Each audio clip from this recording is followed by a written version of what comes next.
ဆရာမင်္ဂလာပါရှင်မင်္ဂလာပါကြလိုက်ဟုတ်ကဲ့ပါဆရာဒီကနေ့ပေါ့နော်ဒီအသိပညာနဲ့အမှန်တရားအစီအစဉ်မှာဆရာကြီးဘယ်လိုကောင်းစဉ်လေးနဲ့ပေါ့နော်ဆွေးနွေးပေးသွားမလဲဆိုတော့ပြပြပေးပါအောင်ရှင်ဒီနေ့ဆွေးနွေးမဲ့ကောင်းစဉ်ကိုတော့ပေါ့လေဆရာဗာပေးတာလဲဆိုရင်မမျော်လင့်မဲနဲ့ကောင်းတဲ့အကျိုးတရားကိုရရှိခြင်းဟုတ်ကဲ့ပါဆရာဆွေးနွေးကြပါတယ်မမျော်လင့်မဲနဲ့ပေါ့နော်ကောင်းကျိုးအကြောင်းတရားရရှိမယ်ဆိုဆရာဘယ်လိုမျိုးလဲဆရာဟုတ်ကဲ့ဟုတ်တယ်ကြလိုက်ဒီမေးခွန်းကမေးရမယ်နော်မမျော်လင့်မဲဘယ်လိုရတာလဲတခါလေကြားလို့ရှိရင်ဒီပေါ့ကိုကမျော်လင့်မထားပဲနဲ့အဖြစ်အပျက်တစ်ခုဖြစ်လာတယ်အဲ့ဒီအဖြစ်အပျက်ကကိုယ့်ကိုကောင်းကျိုးတွေကိုပေးစေတယ်တချို့ကတော့ဒါကိုဘာပြောလဲဆိုလို့ရှိရင်ဟာဒါကံကောင်းလို့ဖြစ်သွားတာပါမဟုတ်ဘူးဒီအခွင့်အရေးပေါ်လာတိုင်းလူတိုင်းတွေကံကောင်းတာမဟုတ်ဘူးအခွင့်အရေးပေါ်လာပြီမယ်လို့ကိုကပြင်ဆင်မထားဘူးဆိုရင်ဒီခွင့်အရေးကိုလက်လို့ဆုံးရှုံးမှာနော်လက်လို့ဆုံးရှုံးရမယ်ဟုတ်ကဲ့ပါဆရာအဲ့တော့အခွင့်အရေးရှိရမယ်ပြင်ဆင်ထားမှုလည်းရှိရမယ်နောက်တစ်ခုစိတ်ကလည်းပဲ open mind ဖြစ်ရမယ် open mind ဆိုတာကိုယ့်အမြင်တစ်ခုတည်းကိုယ်သာမူတည်မထားပဲနဲ့အခြားသူတွေရဲ့အမြင်တွေအတွေ့အကြုံတွေအယူဆတွေကိုနားထောင်တယ်လေ့လာတယ်လက်ခံစဉ်းစားနိုင်တယ်အဲ့ဒီလိုအရေးအသွေးရှိရလို့ open mind ရှိတယ်လို့ပြောလို့ရပါတယ် open mind ရှိရလူတွေကိုဘယ်လိုသိနိုင်လဲလို့ပြောရင်တို့ကနားထောင်တယ်လူတယောက်စကားပြောရင်နားထောင်တယ်တုံးနဲ့မတူညီတဲ့အမြင်ဖြစ်နေတော့မှဝေမငြင်းဘူးစိတ်ရှည်ရှည်နဲ့နားထောင်တယ်ချက်ချင်းမှားတယ်မကောင်းဘူးလို့မပြောဘူးဘာကြောင့်လဲ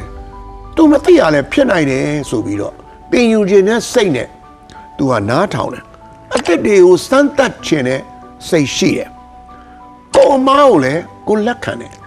ဟာငါနဲ့အယူဆမတူတယ်ဘာလားငါမားနေပါလားဟုတ်တာပေါ့ဆိုစိတ်မျိုးရှိရလူကို open mind ရှိရလို့ပြောပါတယ်လက်တွေ့ပေါ့နော်ဒီလိုအကျိုးကျေးဇူးရခဲ့တဲ့လူတွေအကြောင်းလေးကိုဆရာနဲ့ဝင်ပြပါမယ်ပထမဦးဆုံးပြောကြတဲ့လူကတော့ဘယ်သူလဲဆိုပြင်သစ်သိပ္ပံပညာရှင် Louis Pasteur ဖြစ်ပါတယ်သူဟာအဲ့လိုပဲမမျော်လင့်မဲနဲ့အဲ့လိုအကျိုးကျေးဇူးတွေကိုသူကတွေးခဲ့ပြီးတော့ရအောင်လုပ်နိုင်ခဲ့တဲ့လူဖြစ်ပါတယ်ဟုတ်ကဲ့ပါဆရာသူကအစိုးတစ်ခုတောင်သူပြောခဲ့ပါတယ်သူကဘာပြောလဲဆိုလို့ရှိရင်အောင်မြင်မှုဆိုတာတဲ့ open mind ရှိတဲ့သူတွေအခွင့်အရေးပိုရပါတယ်လို့ပြောခဲ့ပါတယ်အဲ့တော့ तू ကဘာတွေလူလောကအတွက်ကောင်းတာလုပ်ခဲ့နိုင်တယ်လဲလို့ပြောလို့ရှိရင်ဒီနေ့ဆိုလို့ရှိရင်ဟုတ်လားဒီနွားနို့ကိုဆရာတို့ကကြက်ကြက်စူးအောင်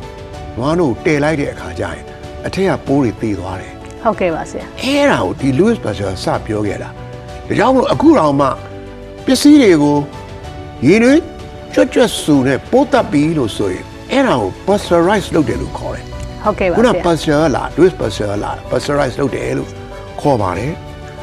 Louis Pasteur ကခွေးယူယောဂါကာကွယ်ဆေးကိုလည်းတီထွင်ခဲ့တဲ့လူတစ်ယောက်ဖြစ်ပါတယ်နောက်တစ်ခုကတော့ဘာလဲလို့ပြောလို့ရှိရင်ဒီ penicillin ကြားဘူးမှာပေါ့ဟုတ်ကဲ့ကြားဘူးပါဆရာ penicillin ဆိုတာဒါဆရာတို့ကဟာလားဒီယောဂါတွေကိုပြတ်အောင်ထိုးတဲ့ဆေးဟုတ်ကဲ့ပါအဲ့ဒါကိုဘယ်သူကတွေးခဲ့လဲဆိုရင်Sir Alexander Fleming ဆိုတာတွေ့ခဲ့ပါတယ်။သူဟာဓာတ်ခွဲခန်းနေတဲ့မှာအလုပ်လုပ်တဲ့သိပ္ပံပညာရှင်ဖြစ်ပါတယ်။အဲဒီနေ့ကျတော့ဒီလိုလဲရုပ်ရှင်တွေဓာတ်ပုံတွေထဲမှာတွေ့ဦးမှာပေါ့။ဒီ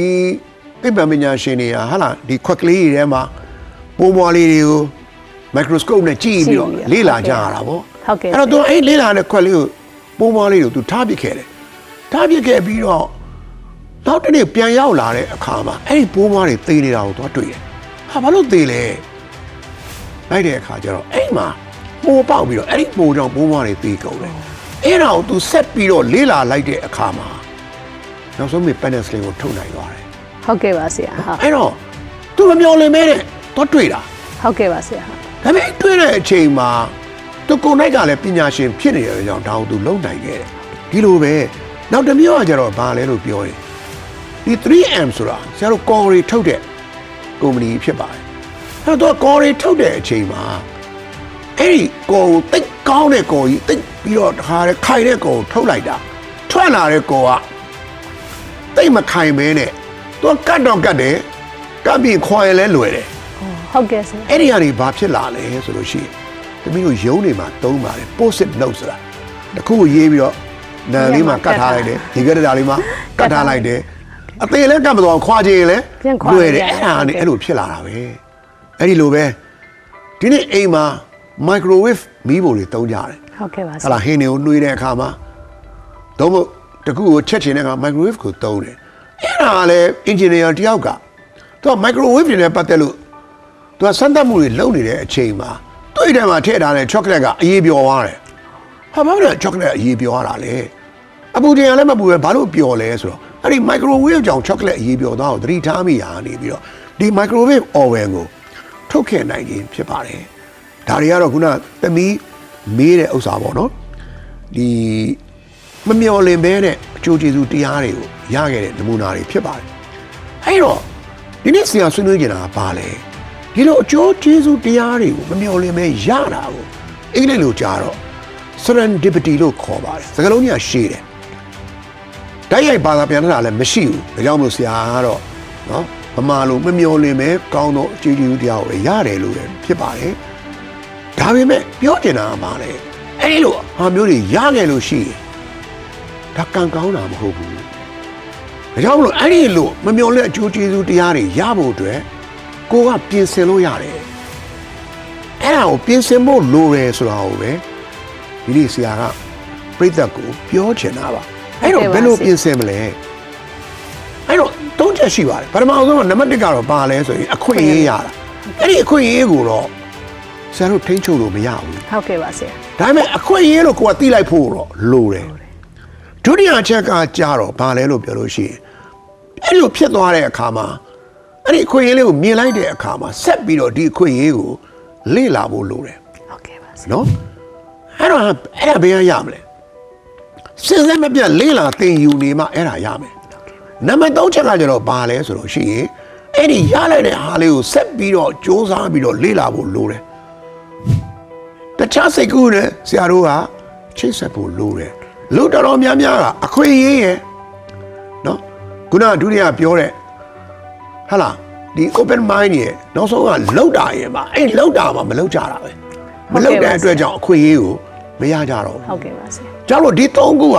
ပေါင်းထားတာမဟုတ်ဘူးသမီးမြောက်ထားတာမြောက်ထားတာဖြစ်တဲ့ကြောင့်တစ်ခု0ဖြစ်ရင်ဘာဖြစ်မလဲအားလုံး0ဖြစ်ပါ0ဖြစ်မှာဘောပေါင်းထားရင်တော့တစ်ခု1ဆိုရင်1နဲ့1 2ကျန်နေဦးမယ်ဒီမှာအခွင့်အရေးမရရင်လည်းသွားပြီအခွင့်အရေးတော့ရပါရဲ့ကိုကအစင်သင်းမဖြစ်ရင်လည်းသွားပြီနော်အခွင့်အရေးလည်းရတယ်အစင်သင်းလည်းဖြစ်ပါရဲ့ကိုဆက်မလုပ်ဘူးဆိုရင်လည်းသွားပြီကြောင့်မို့ဒီ3ချက်လုံးဆရာတို့က